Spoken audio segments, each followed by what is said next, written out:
Are these edible pine cone desserts more trouble than they're worth? Let's see what's cooking. Let's get the facts. Let's see what's cooking. It's time for Yo-Yo Max 12. Hello everyone. The center of these pine cones can be any kind of cake truffle or truffle recipe that you have. I'm using a cake pop base, which is basically cake crumbs mixed with a little bit of frosting. Enough frosting to make like a Play-Doh kind of texture to it, just like you're making a cake pop. And I put them in this brownie pop mold that I had just so that they'd be about the same size, and it gave me a basic shape. All I had to do was shape the top a little bit to make it look like a pine cone shape. And then I used two different methods. I used almond slices and I used cornflake cereal flakes to make the details of the pine cone. And this takes a long time to put all these little almonds on there because you have to pick through your sliced almonds in the package to pick the ones that aren't broken. It takes a while. It's very time consuming. And then when you're done this, you have to coat them with chocolate. The website where I found this recipe, this is what they did. They just poured it on top. They had a really runny chocolate though. It was super thin and it just poured over top of it, and all the details were coated very, very quickly. And as you can see, my chocolate was thick, so it coated it, but kind of made a big chocolate blob. And it took a while for it to kind of go around the almonds. And as I'm pouring, the almonds are falling off as I'm pouring, as you can see. So I decided to try to put this onto a cooling rack. Now this is one of the ones I made with the flakes, cereal flakes. And I poured the chocolate on there. And as you can see, this chocolate's lumpy because there's bits of almond in it from previous pine cones. I poured that on and let it sit until it dripped down. But then the chocolate solidifies so quickly that it was hard to pry them off of the cooling rack without them breaking.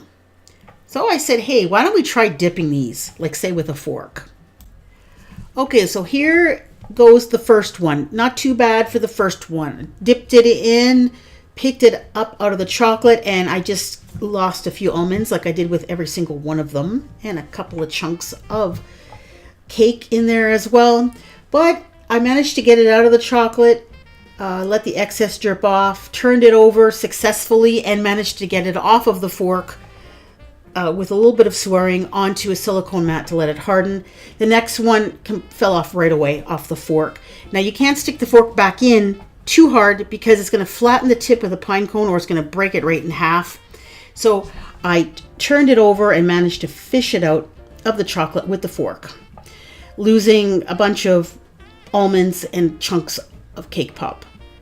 And the issue is when you try to reuse this chocolate, it's got chunks of things in it, and you get to try to fish them out with a fork. It's a real pain, and it's a pain in the neck. I thinned this chocolate out a little bit with some vegetable shortening to try to do this again. I used the fork method again, and this one wasn't too bad, but apparently I'm unable to learn from previous experience. And when you tilt it to try to do the sides, it fell off the fork. And you pick it back up, and as you're picking it back up, it loses pieces. Yeah, lots of fun. There was much swearing. There was much swearing. It's a good thing you can't hear the original audio. And